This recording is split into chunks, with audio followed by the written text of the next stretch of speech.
Imran Khan, general فیض اور chief justice Umar Ata Bandial کے ساتھ عالمی اسٹیبلشمنٹ کا کیا تعلق ہے، اور آخر کیوں امریکن کانگریس مینس اور IMF اتنے متحرک ہو گئے ہیں کہ پاکستان کے داخلی امور میں مداخلت کرنے لگے ہیں؟ حکومت بھنگ پی کے سو رہی ہے یا ہماری اسٹیبلشمنٹ نے آنکھیں بند کر رکھی ہیں کہ اسرائیل ہمارے سر پہ ہے اور آج پاکستان کا ایک وفد اسرائیل میں موجود ہے؟ دو انتہائی اہم کیسز اور دونوں اہم کیسز کا beneficiary chief justice Umar Ata Bandial, اور ان کیسز کی سماعت بھی وہی بینچ کر رہا ہے جس کی قیادت خود چیف جسٹس عمر عطا بندیال کر رہے ہیں۔ حکومتی اور عدالت کی توپوں نے ایک دوسرے کی طرف رخ کر لیا ہے، اب دیکھنا یہ ہے کہ پہلا فائر کہاں سے ہوتا ہے اور پھر جوابی فائر کتنا خطرناک ہوگا۔ PTI میں کرپشن، عمران حکومت میں تھے تب بھی کرپشن، حکومت سے باہر رہے تب بھی کرپشن، ٹکٹس کی تقسیم ہو تب بھی کرپشن، اور اس کے خاص لوگ بالخصوص فرح گوگی اور ملائکہ بخاری اور سابق چیف جسٹس ثاقب نثار، ان کا بیٹا اور ان کی بیٹی بھی اس بہتی گنگا میں ہاتھ دھو رہے ہیں۔ بسم اللہ الرحمن الرحیم۔ السلام علیکم ناظرین، فرواز NB نیوز کے پلیٹ فارم سے میں آپ کا میزبان نواز بھٹو آپ کی خدمت میں حاضر۔ ناظرین، پاکستان میں دن بدن حالات جو ہیں وہ اچھائی کی طرف نہیں جا رہے۔ روز ایک امید سی جگتی ہے کہ شاید پاکستان کے حالات بہتر ہو جائیں، شاید کچھ ہو جائے، لیکن دو قوتیں پاکستان میں اس وقت ایسی ہیں جنہوں نے پاکستان کی سلامتی، پاکستان کی معیشت اور پاکستان کی سیاست کا جنازہ نکالنے میں کوئی کسر نہیں اٹھا رکھی۔ ہاں ناظرین، میں بات کر رہا ہوں عمران خان اور سپریم کورٹ کے چیف جسٹس عمر عطا بندیال کے متنازع فیصلوں کی، جنہوں نے پاکستان میں ایک ہیجان کی سی کیفیت پیدا کر رکھی ہے۔ آخر اس کا اختتام کہاں پر ہوگا؟ ناظرین، کل منگل، میں نے جس طرح کل بھی کہا تھا کہ منگل کو ہوگا دنگل، تو کل بہت کچھ ہو سکتا ہے ممکنہ طور پر۔ اور اس سے پہلے کہ میں اس چیز پر جاؤں، میں سب سے پہلے آپ سے ایک انتہائی حساس، انتہائی اہمیت کی حامل ایک چیز ہے جس پر ڈسکس کرنا چاہتا ہوں۔ ناظرین، وہ یہ ہے کہ اپنا عمران خان کو اب بھی یقین ہے کہ وہ دوبارہ وزیر اعظم بنیں گے، اور جنرل فیض کو اب بھی یقین ہے کہ وہ واپس جو ہے وہ اپنا لیفٹیننٹ جنرل کے عہدے پر آ کے چیف آف آرمی اسٹاف بنیں گے، اور پھر عمران خان کو یقین ہے کہ جب general Faiz chief of army staff بنیں گے تب وہ اس ملک کے صدر بنیں گے اور ملک میں صدارتی نظام نافذ ہوگا۔ اور ایسا ہی جو ہے وہ ایک یقین اپنا چیف جسٹس عمر عطا بندیال صاحب کو بھی ہے کہ انہیں 3 سال کا ایکسٹینشن ملے گا۔ ان کو 3 سال کے ایکسٹینشن دلوانے کے حوالے سے آرمی اسٹیبلشمنٹ میں موجود جو قوتیں ہیں وہ بہت سرگرم ہیں، کیونکہ اس کی ایک بنیادی وجہ ہے۔ اس کی وجہ یہ ہے کہ اگر بندیال صاحب ریٹائر ہوتے ہیں تو اس کے بعد جنرل اپنا بہت معذرت کے ساتھ تو اس کے بعد جسٹس قاضی فائز عیسیٰ صاحب اس ملک کے چیف جسٹس بنیں گے، اور یہ اسٹیبلشمنٹ کو بالخصوص اپنا جو ہے وہ قمر جاوید باجوہ اور فیض کی جو باقیات ہیں ان کو پسند نہیں ہے۔ تو اس لیے سپریم کورٹ ہو یا پھر آرمی اسٹیبلشمنٹ ہو، وہ ابھی تک آئین کی حدود اور جو آئینی ان کا کردار ہے یا ڈومین ہے وہ اس کو نہیں سمجھ پائے ہیں۔ نہ صرف بات یہاں ختم نہیں ہوتی، بات اور آگے بڑھتی ہے۔ بات یہاں تک پہنچتی ہے کہ اسرائیل بھی متحرک ہو گیا ہے، اور حیران کن بات یہ ہے کہ امریکن کانگریس مینس تو باقاعدہ پاکستان حکومت کے پیچھے ہاتھ دھو کر پڑ گئے ہیں، اور وہ ایسا تاثر دینے کی کوشش کر رہے ہیں کہ جو ہے وہ پاکستان میں انسانی حقوق کی بدترین پامالیاں ہو رہی ہیں، اور وہاں پر جو پولیٹیکل وکٹمائزیشن ہے وہ اپنی انتہا کو پہنچی ہوئی ہے، اور عمران خان بہت معصوم، بہت بھولے اور بہت ہی یتیم مسکین سے بندے ہیں کہ اس کے خلاف حکومت ہاتھ دھو کے پڑ گئی ہے۔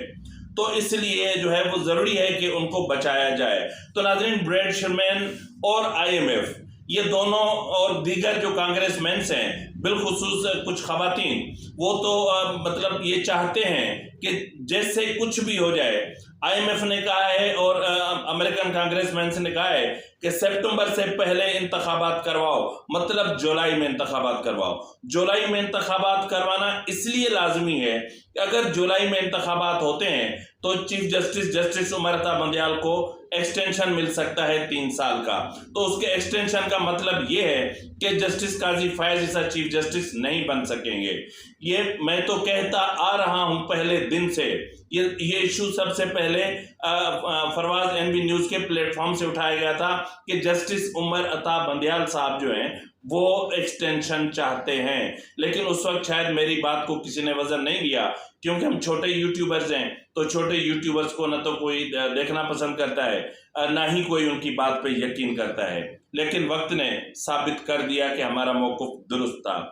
2 फरवरी 2022 को बंदयाल साहब ने हलफ लिया, अगर इसको ये 3 साल मिल जाते इमरान खान के जरिए आइंदा आने वाली असेंबली से, तो ये जनाब अपनी रिटायरमेंट सितंबर से पहले 3 साल के लिए चीफ जस्टिस का हलफ उठाएगा और ये जाएगा 2025 में। जब ये बंदयाल साहब 2025 तक रहेगा, काजी साहब सितंबर 2024 में रिटायर हो जाएगा। जो पीछे बैठने वाले उनको भी काजी साहब अच्छा नहीं लगता है, बंदयाल भी रहेगा और इसके बाद काजी के जाने के बाद एजाजुल हसन 3 साल के लिए बनेगा और एजाजुल हसन के दौरान जनाब मंसूर शाह साहब रिटायर हो जाएगा, मुनीब अख्तर बनेगा।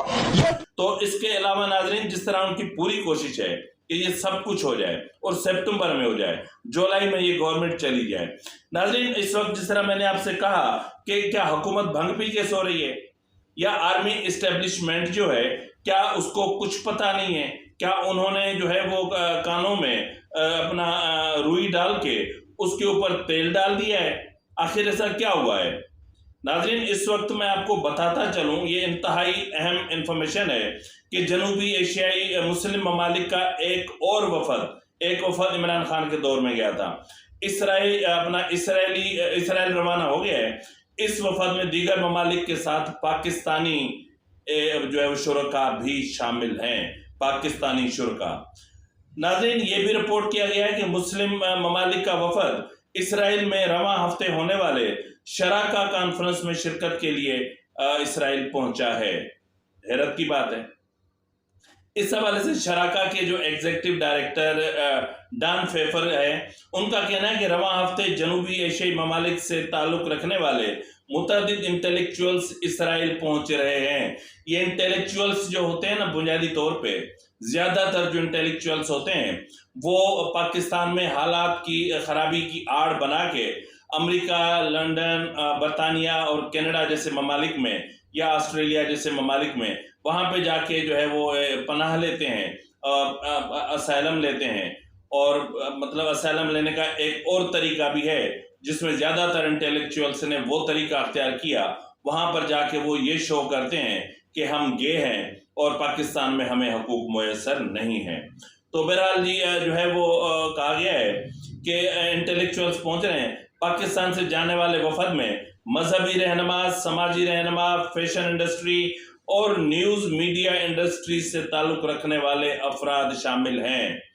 अब उनमें जो है वो जो शुरका हैं या ये जो मामला है, इसमें जो आपको यहाँ पर ये मैं बताता चलूँ कि जो शराका है एक ऐसा रीजन वाइड मंसूबा है जिसे जनूबी एशिया, अरब ममालिक और इसराइल के दरमियान हम आहंगी पैदा करने के लिए कायम किया गया है। इस तंजीम की शाखें अमेरिका, इसराइल, खलीजी ममालिक, मराकश, अरब ममालिक और पाकिस्तान में मौजूद हैं। नाजरीन, ये बहुत हैरान कुन बात तो अपनी जगह पर है ही है, लेकिन ये बात अफसोसनाक भी है। यानी मैं सिंधी हूँ, बाहैसियत सिंधी के जो है वो ये खबर आज जो है जंग में भी छपी हुई है कि इस वफद में कौन कौन शामिल है, और ये कंप्रीहेंसिव जो है वो रिपोर्ट जंग ने शाया की है। इसको पढ़ लीजिएगा और पढ़ने के बाद फिर पाकिस्तानी हुकूमत और जो हमारी इस्टेब्लिशमेंट है उसकी जो है वो मतलब उनका जो वर्ल्ड अवेयरनेस होता है उस पर ज़रा थोड़ा मातम कर लीजिएगा। बहुत अफसोस की बात है। नाज़रीन, जिस तरह मैंने बात किया कि कल जो मंगल है और कल मंगल को दो इंतहाई अहम केसेस लगे हुए हैं। एक केस जो है वो तो आपको पता है कि 8 रुकनी बेंच है और वो 8 रुकनी बेंच में जो है वो 4 जो का टोला है और बाकी जो जजेस हैं वो इतने जूनियर्स हैं कि इस वक्त आपकी स्क्रीन पर वो चल रहे होंगे, उन साहिबान की तस्वीर भी और नाम भी। ये अफसोस होता है। सुप्रीम कोर्ट इस हद तक जा रही है और इस हद तक जो है वो मामलात को लेकर जा रही है कि जहां पर पॉइंट ऑफ नो रिटर्न पे तो पहुंच चुके हैं। अब जो है वो देखना ये है कि मैंने जिस तरह कहा कि जो है हुकूमत और अदलिया ने अपनी तोबों का रुख एक दूसरे की तरफ कर दिया है। अब कल देखना ये है, कल या फिर आने वाले दिनों में देखना ये है कि पहला गोला कहां से फायर होता है। नाज़रीन, ये जो दोनों अहम केसेस हैं, जिनमें एक केस जो है वो 184(3) के हवाले से है और एक केस जो है वो डीजी एंटी करप्शन पंजाब के हवाले से है, क्योंकि ये जो डीजी एंटी करप्शन पंजाब हैं, उन्होंने चीफ जस्टिस उमर अता बंदयाल के एक अब कोई उसको उसका साला बोल रहा है या कोई उसको उसका इंतहाई करीबी रिश्तेदार बोल रहा है, तो या तो कोई उसको हमजुल्फ बोल रहा है, तो बहरहाल कोई ना कोई इंतहाई करीबी रिश्ता है। और उस शख्स ने 60 करोड़ रुपए की करप्शन की थी लाहौर में, यानी जो लाहौर अपना वेस्ट मैनेजमेंट के इस मामलात पर, और फिर तकरीबन 20 करोड़ से ज़्यादा की जो करप्शन थी वो उन्होंने गुजरात में की थी। तो उस पर जो है वो जो अपना सोहेल नासिर चट्टा साहब हैं, इन्होंने उस पर एक्शन लिया और नेब को केस भेजा और नेब ने उल्टा जो है वो अपना सोहेल नासिर चट्टा पर एक केस बना दिया। अब केस भी ऐसा बनाया कि क्या कहने, यहाँ तक कि लाहौर हाई कोर्ट ने उनकी जमानत मंजूर भी की और उसको कंफर्म भी कर दिया और नेब का जो नाक है वो आखिरी जो तहें होती है ना, वहां तक जाके काटा था, लेकिन उसके बावजूद नेब को शर्म नहीं आई और ये मामला 2019 या 20 में सुप्रीम कोर्ट में गया और वहां पर इनकी जमानत को चैलेंज किया गया था। वो मामला दबा हुआ था। अभी जब परवेज इलाही का मामला उठा तो फिर इस मामले को भी उठाया गया है। इस केस में भी chief justice Umar Ata Bandial direct beneficiary हैं। 184(3) में भी डायरेक्ट अपना बेनिफिशियरी हैं, क्योंकि वो अपने अख्तियारात की जंग खुद लड़ रहे हैं और इखलाकी तौर पर इन दोनों बेंचेस में जिनमें ये खुद बेनिफिशियरी हैं उनमें इनको नहीं बैठना चाहिए था और बिल्कुल भी नहीं बैठना चाहिए था।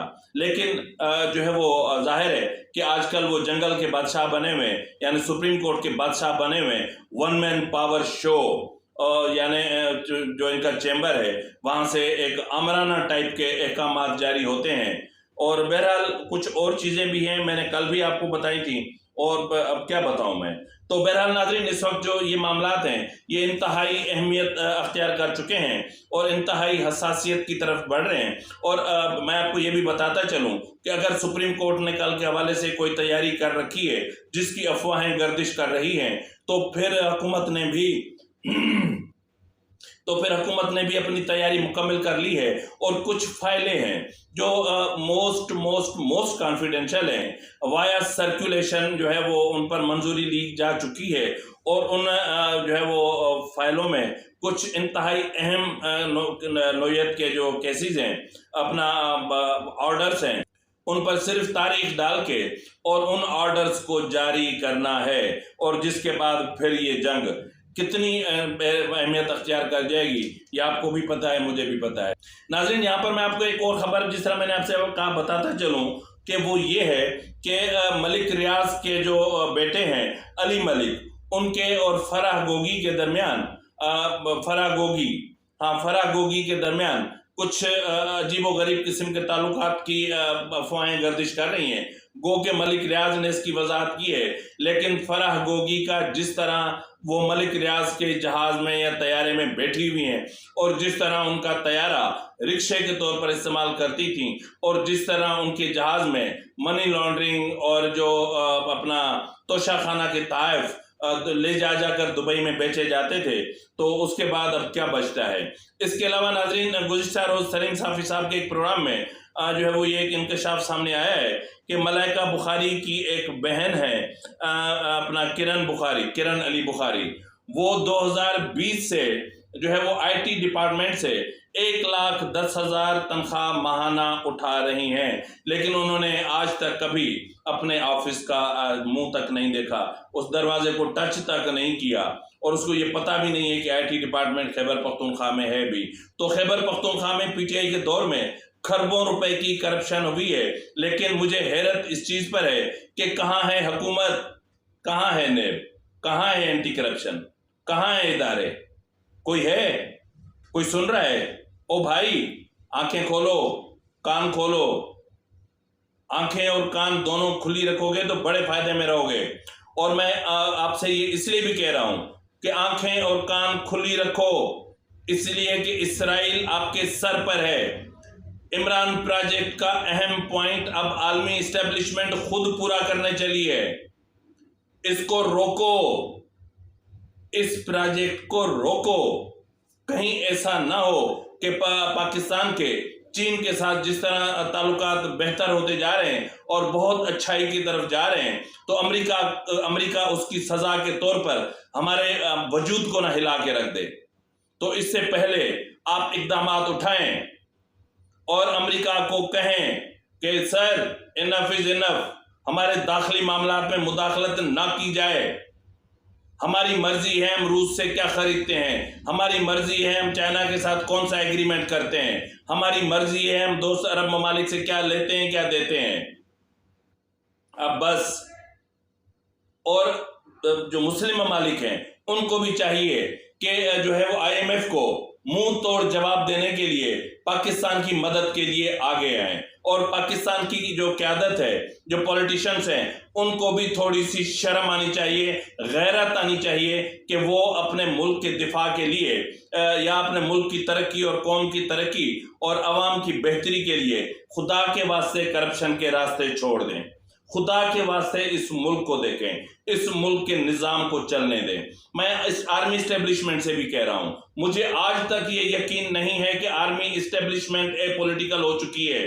میں نہیں جانتا، میں اس کو جھوٹ سمجھتا ہوں، اب بھی میری نظر میں جھوٹ ہے، کیونکہ بہت ساری چیزیں ایسی ہو رہی ہیں جو آرمی اسٹیبلشمنٹ میں ان کا اپنا ہاتھ ثابت ہوتا ہے، تو پھر میں کیسے مان لوں؟ آج بھی بلوچستان کی مائیں بہنیں سراپا احتجاج ہیں کہ بلوچستان کو کیا دیا کیا ہے آپ لوگوں نے، کیا کون سی ترقی دی ہے آپ نے؟ تہس نہس ہو چکا ہے بلوچستان پچھلے سال کی سیلاب سے، اور اس وقت جو بارشوں کا سلسلہ جاری ہے برباد ہو چکا ہے۔ کوئی پروجیکٹ دیے، بلوچستان کو مضبوط کیا، مستحکم کیا؟ دیا تو کیا دیا؟ مسخ شدہ لاشیں دی، مسنگ پرسنز دیے۔ او بھائی، میں ایک بار پھر آپ سے کہہ رہا ہوں کہ خدا کے واسطے اس معاملے کو بندوق کی نال سے اور سنگین سے حل کرنا چھوڑ دیں۔ یہ معاملات سنگینوں، گولیوں، بندوقوں سے حل نہیں ہوتے، یہ مذاکرات سے حل ہوتے ہیں۔ ان کو مذاکرات کے ساتھ حل کریں، نہیں تو پھر حالات بہت بگڑ سکتے ہیں۔ اسی کے ساتھ ناظرین، اپنے میزبان نواز بھٹو کو اجازت دیجیے۔ فی امان اللہ۔